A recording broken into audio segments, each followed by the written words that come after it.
Hello there, and good afternoon. Today I'm going to spend 10 minutes talking about useless information about the SCP Universe, where I can guarantee you will probably forget about the second the video ends. Before it starts, I'd like to thank InControlAgain on YouTube for inspiring me to make this video, and all credit for this idea goes to him.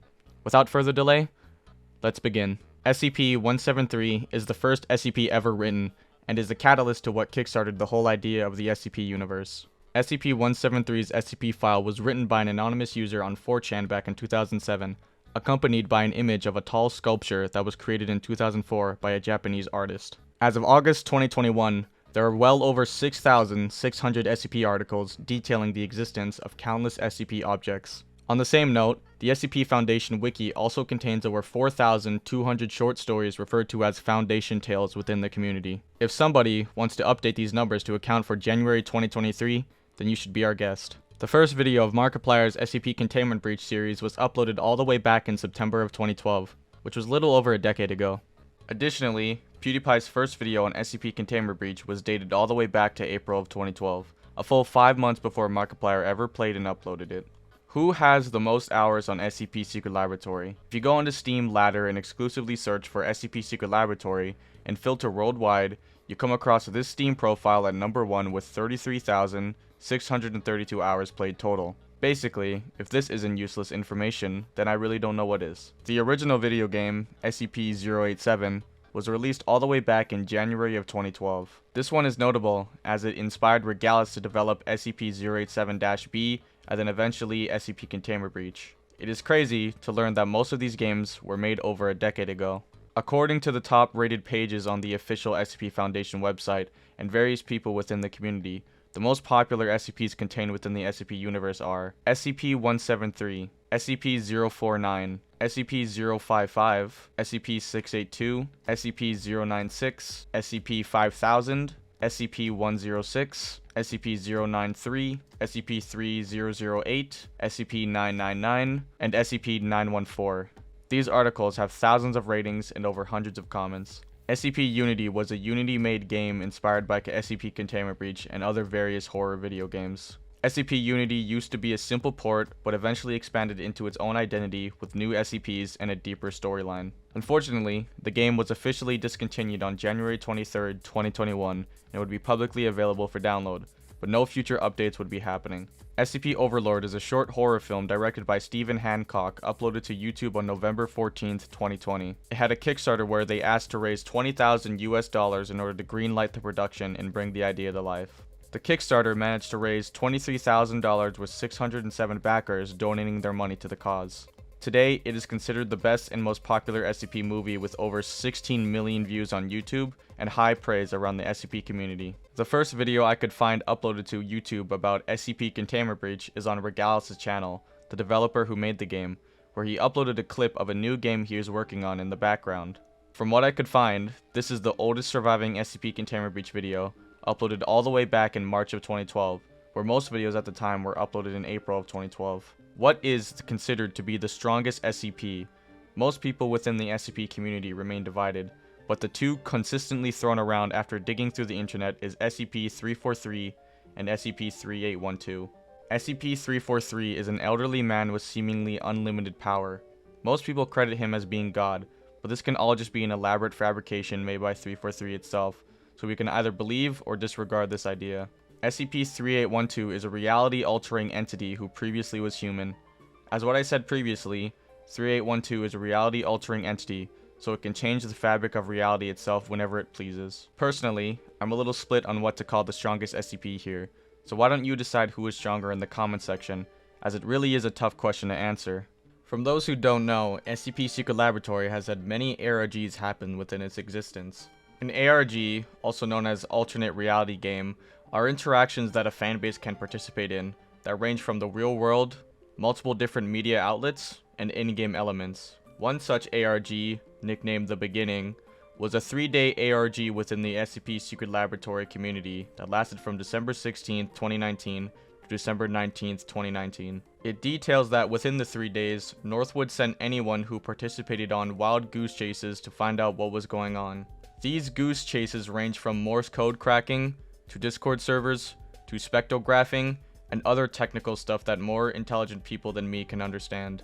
A plaque was placed in SCP-079's room to commemorate everyone who contributed to the ARG. But this isn't where our story ends, as another ARG popped up into existence that ran from the 15th of October 2020 to the 3rd of March 2021. This is documented by a mysterious mouse who would pop up in the evacuation shelter in entrance zone, and if shot, would quickly flash this text onto the screen. Little is known about this ARG, but I did some more digging and found out the second ARG was also just for fun, kind of like the first one. It also turns out there was another ARG, but this one was totally different from the other two.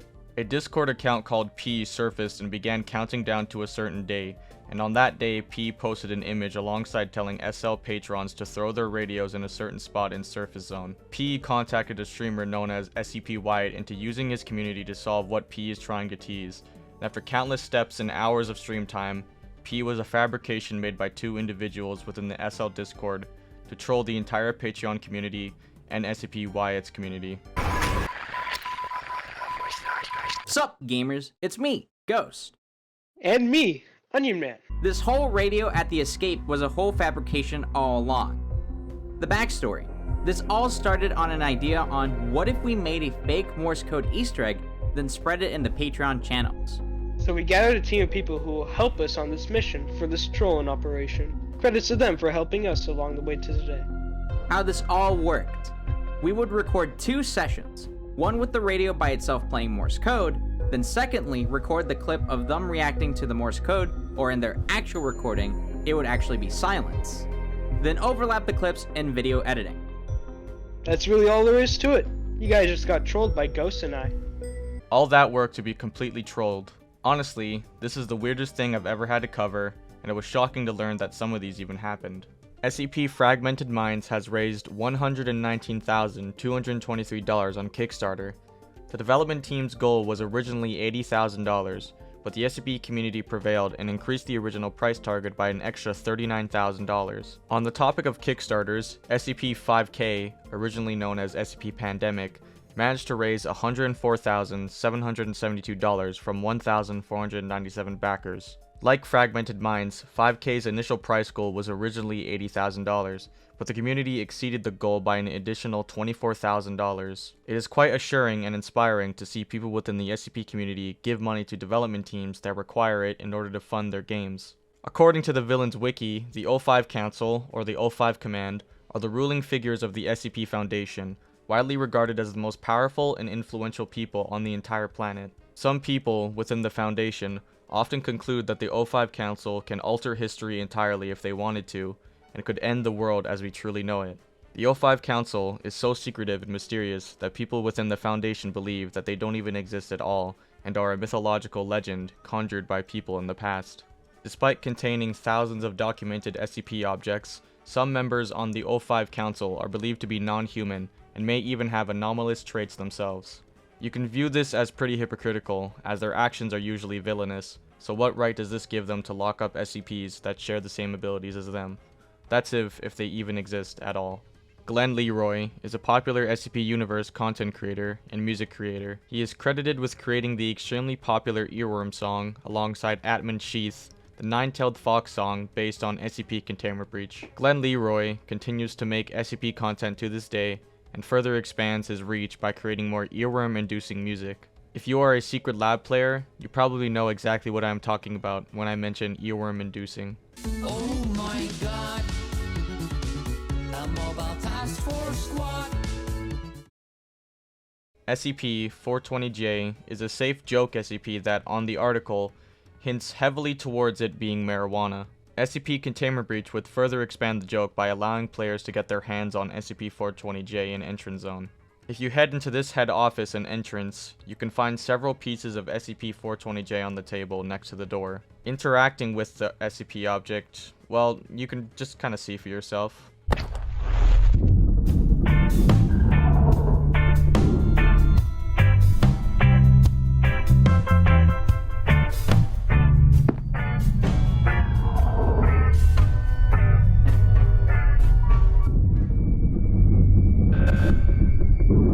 If you take SCP-420J to SCP-914 and put it on Fine, you can receive another variation of the SCP object, and upon interacting with it, you forget where you are and proceed to fall asleep.